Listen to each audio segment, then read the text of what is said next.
เอาทาไว้เนาะเก้าก็ออยเบิ่งพี่น้องบ่มีแหวนบ่น้องบ่มีโอ้ยอันนี้แม่นแว่นรถจักรบ่แมนโอ้แล้วแต่งตัวเนาะนี่ครับชุดที่ซ้ำนี่เด้อครับ เป็นที่สำนีแหละ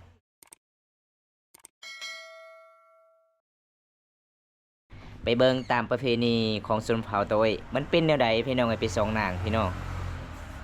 ตอนนี้ก็สาวอ้อยสาวจอยก็สิเกียมแต่งตัวสิไปส่องนางพุ่นละพี่น้องทางหมู่บ้านตะยองทางฟูตะยองพี่น้องเป็นผู้ที่โหดที่สุดพี่น้องเฮาเดินทางไปมาขี่รถจักรรถใหญ่ก็ควรระมัดระวังพี่น้องผู้หมู่บ้านนั้นพี่น้องตอนนี้สาวอ้อยสาวจอยก็สิเกียมทากระแป้งหลังจากทากระแป้งแล้วเฮาก็สิเดินทางเด้อพี่น้องครั้งแรกที่ได้เห็นประเพณีตัวพี่น้องบอมตากะก็เลยแลนไปเตะเสาพี่น้องไปหาสาวจอยสาวอ้อยมีใครบ้างทิ้งเจ้าจ้อยไว้ให้ฟมเด้อสาวอ้อย หมูน้อยว่าไม่ยังหมูน้อยว่าทิ้งสาวจ้อยให้ไว้ฟมในเด้อสาวอ้อย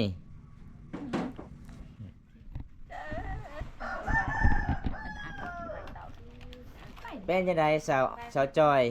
คือหน้าตีบๆแท้ให้เมื่อคืนนี้บ่เราเตะดังเราตะประมาณเบยแต่ลายยันซอยน้องออกแดดตลอดบ่คือหน้ามันเปลี่ยนเลยได้ แม่นแล้วเบยดาวเบยแล้วเอ่อมันบำพาเลยมันเนี่ยรีบๆเนี่ยไอ้เนี่ยcái ở bự phải bàn bự phải hà đào kỳ bự bự phải โอ้งามสาวอ้อยโอ้แมนงามเด้อหลังจากที่น้องอ้อยแต่งตัวแล้วก็เฮาสิไปดิพี่น้องเดินทางไปชนเผ่าตะโอ้ยหมู่บ้านตะย่องมันนอกกับหมู่บ้านของสาวจอยสาวอ้อยประมาณกว่าเนาะสาวหลักเนาะกว่า20 กิโลนี่ล่ะไกลเตอ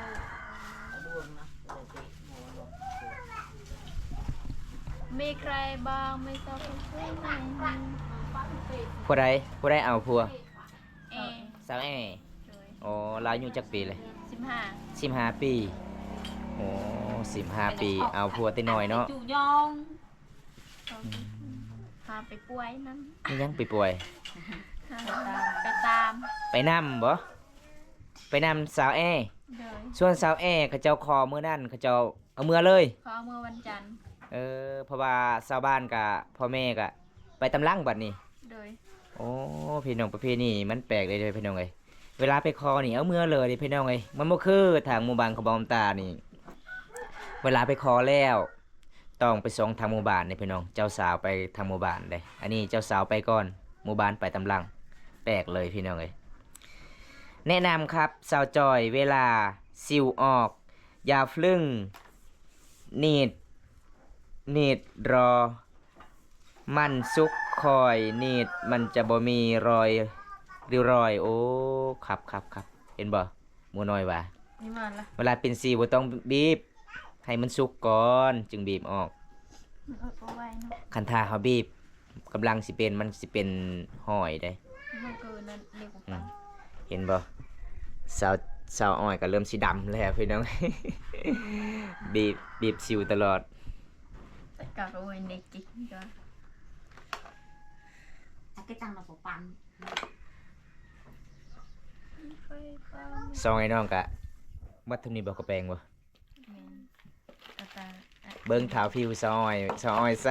ใส่นวดสันซิวพี่น้องติดกันหมดแล้วค่ะและซอยทาแก้นขาเอานวดโอ้พี่น้องเอ้ยตลกอีหลีพี่น้องเอ้ยเพิ่นว่าบ่มี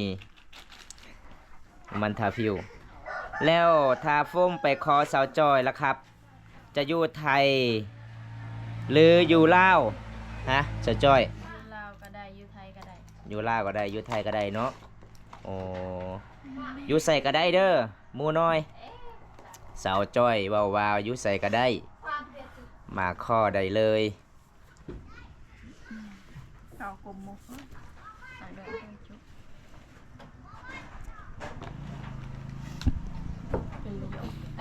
สบายดีเด้อพี่น้องคอมเมนต์มาได้เด้อครับเด้อ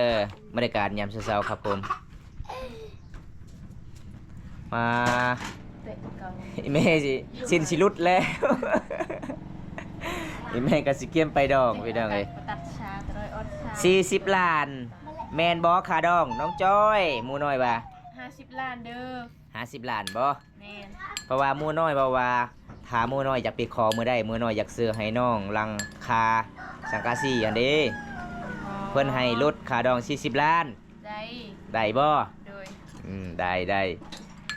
มากินข้าวพี่น้องนี่ มาเด้อมากินข้าว มาเมื่อใดมีแต่ปิงป่าพี่น้องไอ้ป่าธรรมศาสตร์ได้ หลังจากสาวอ้อยสาวจอยกินข้าวกินน้ำแล้วเฮาก็สิเกียมไปล่ะพี่น้องเอ้ยเอากินข้าวบัดนี้ คุณในประมาณคือได้ว่ากดไออินมือเราเดียวเต้นละเต้นละแบบเราคิดเคโรปิดอ่อน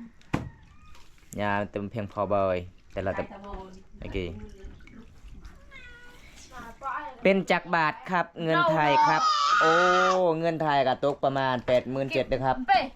จ้าใครมาช่วยกี่เบื่อยังแกเต้นละยังแกตะเบื่อปะตะปอกี่กูเตะตะเบื่อทั้งไงละเบื่อนี่ทั้งไงละหิเบื่อเอาจ้าดูละไปยัง เอาจ้าบ่าวแมนสบายดีครับ โดยสบายดีเด้อครับสบายดีเด้อสบายดีเด้อมาเอิ้น FC กินข้าวนำกันตอนเสาร์นี่ นำกันเด้อ FC อ๋ออ้อยกูดอเด้อนะครับพี่กี้ไปดูเด้อหน่อยมาเด้อ FC มากินข้าวนำกัน จาระเวนโต เวเซียเวเซีย ระเวเซีย เซีย ระเวเซียก็คืออาหารป่าเด้อพี่น้อง อะไรสวยนะพี่ ถ้าผู้ใดอยากรู้ภาษาก็คอมเมนต์ทางบ่าวบุญตาเลยครับบ่าวบุญตาสิแปลให้เด้อ จับยา ถามแม่เฒ่าดูครับสาวจ้อยบ่เบื่อบ่กินแต่ปลา ไม่เบื่อค่ะอาหารอื่นน่ะไม่มี บ่เมื่อเด้อครับ เพราะว่าบ้านเฮากับบ่มีอาหาร จ้าดำ ค ปะ รับ มีแต่ปลา ปลาธรรมชาติ นี่อีเมก็อยู่เฮือน อีฟอก็อยู่เฮือน อีฟอกับแป้งไฟฟ้าเพื่อดอกไฟฟ้าฟรี ออกเดทตลอด ห้อยเอา2 คนโลด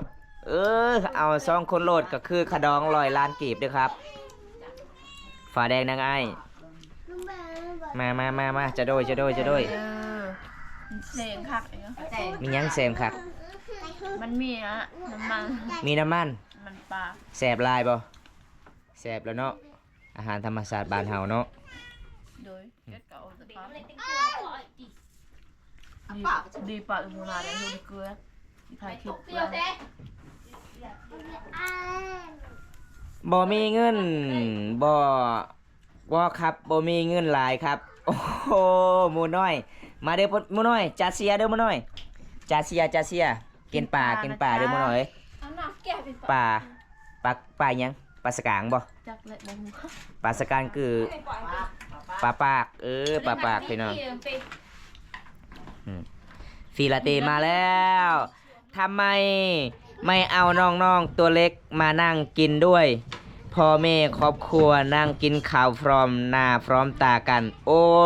ส่วนนี้พ่อกินทั้งฝุ่นเด้อฟีลาเต้พ่อเท่าฟีลาเต้กินทั้งฝุ่นส่วนนี้แม่กินทั้งนี้ ปลายักษ์ป่ะ ไม่ดีรถ เจอปลาทู รถพูด น้ำมัน นี่รถจักรเหลือเกิน เอาให้ดูอันซ้ อ่ะ ำเป็ดปีลา สิปูนน้ำเตอะกันเนาะเติกเหรอน้ำปอเลยเหรอ เอาปอนเปกู เออ เอาปอนเปไว้อัดซ้ำกัน นี่ครับ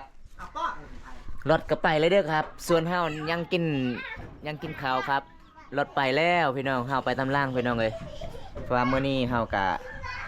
สิไปนำนางเนาะนางไปก่อนส่วนชาวบ้านไปตำล่าง บางอันนี้จังอีเม็ดเลยไปอัดลอง ปลาแบบนี้แถวบ้านฟมเรียกปลาซอนแม่นบ่ปลาสร้อยครับโอ้ครับผมขอบคุณหลายนะครับกินดีมเลยเด้อน้องเอ้ย โดย ไปไกลได้มือนี้ได้ไปแล้วน้องสินอนพุ่นหรือบ่ โดย โอ้คันถาน้องนอนบามตาสิเมือปะเด้อ โดยเขาให้นอน ข่าวให้นอนเนาะไปนำหมู่ต้องนอนคืนนึงบ่ โดย หลังจากมื้ออื่นเขาเจ้ามาส่งบ่ แมน อ๋อตามประเพณีบ้านเฮาเนาะต้องมานอนค้างคืนพี่น้องส่วนบามตาบ่ได้นอนล่ะพี่น้องบามตากะสิกลับหลังจากที่ไป เบิ่งประเพณีชนเผ่าโตยพี่น้องเอ้ย ถ้าบดไก่แตงนะ กรุงเทพฝนกำลังตก โอ้โดยทางนี้ก็มืดครึมๆนะครับเมื่อวานนี้ก็ฝนตกคือกันนะครับ สอบคนเดียวครับบ่เอา2คนครับบ่อยากนอกใจสาวจอยครับ โอ้ ปอดรอกินจ่ายแบบไปเก่งเป๊ะมากกับเมื่อกี้ แสดงว่าหมู่น้อยนี่มักแต่สาวจอย ว่านี่บ้านเดียวนี่เดียว จะได้อิ่มเลยบ่ อิ่มแล้ว อิ่มแล้วบัดนี้เฮาสิไปนำเลยเนาะ โดย เฮาก็สิปิดคลิปเลยพี่น้องเอ้ยขอบใจพ่อแม่พี่น้องที่เข้ามาติดตามแต่ต้นจนจบเด้อพี่น้อง คลิปนี้ก็บ่มีหยังหลายพี่น้องเอ้ยมื้อนี้ก็สิพา FC FC ไปเบิ่งประเภทนี้ชนเผ่าต่อโอ้ยพี่น้องก็คือ สาบันป่าเพิ่งพี่น้องโอ้ย อ่ะ สาบันป่าซอยน้องสิพาบอมตาไปเบิ่งประเพณีแบบไปส่งนางพี่น้อง งานแต่งเจ้าสาวเอาผัวอายุ15 ปี เจ้าบ่าวจักปีเจ้าบ่าวนะ 16 ปี15 ปี16 ปีจังได้เฮาก็สิปิดเลยเด้อน้องเด้อ โดย เอาทาไว้เนาะ เจ้าก็อ่อย เบิ่งพี่น้องบ่มีแหวนบ่น้อง บ่มี โอ้ยอันนี้แม่นแหวนรถจักรบ่ แมน โอ้ยซื้อละแม่แหวนอันหนึงก็ 10,000 กีบ ตังค์ฉันเบิดแล้วค่ะ เบิดแล้วเห็นบ่พี่น้องผู้หนึงแย่งแหวนยังบ่แล้วผู้หนึงหยาดกันแล้วบัดนี้ เบิ่งกระแปงน้องมีลายบ่ บ่หลาย เบิ่งเอ้ยพี่น้องเอ้ยมีดิซัมนี่ แบบว่าเฮางาน นี่ ธรรมศาสตร์ได้ทำ นี่ เต็ โอ้ งยังหลาย ยพี่น้องนี่ส่วนลายน้องๆใส่ก็คือครีมอันนี้ล่ะพี่น้อง คัน มั มัน นใส่ครีมอันนี้มันก็บ่ขาวเดิ มันสิเป็นอันนั้นได้คันน้องใส่ได้ เป็นแบบใด เป็นหอยดำๆได้เป็นหยังเพิ่นน่ะปุงตุ เป็นฝ้า เป็นฝ้าอ แต่ว่าส่วนหลายมีแต่อันนี้ได้เขาใส่เด้ เวลาเจ้าใส่นี่เจ้าออกแดดมันสิเป็นผ้าเจ้าทาฟอนก็ได้ เจ้าทาก็ได้เย่ดีกว่า ก็เลยเยฉันแม่ตังเอ้ยฉัน อืมก็ได้เย่กะมีหยังห่อหนึงเท่าไรเขาเจ้าใช้ 10คัน 10,000 กีบเอาตอนนี้ก็ นี่รู้จักนี่ปะปะยง ส่งให้น้องก็สิเกียมทากระแปรงไป โอนเบิกเด้ ส่งงานดองมันเป็นไปส่งงานดองไปส่งนาง ไปน้ำนางล่ะครับ เพราะว่านางไปแล้ว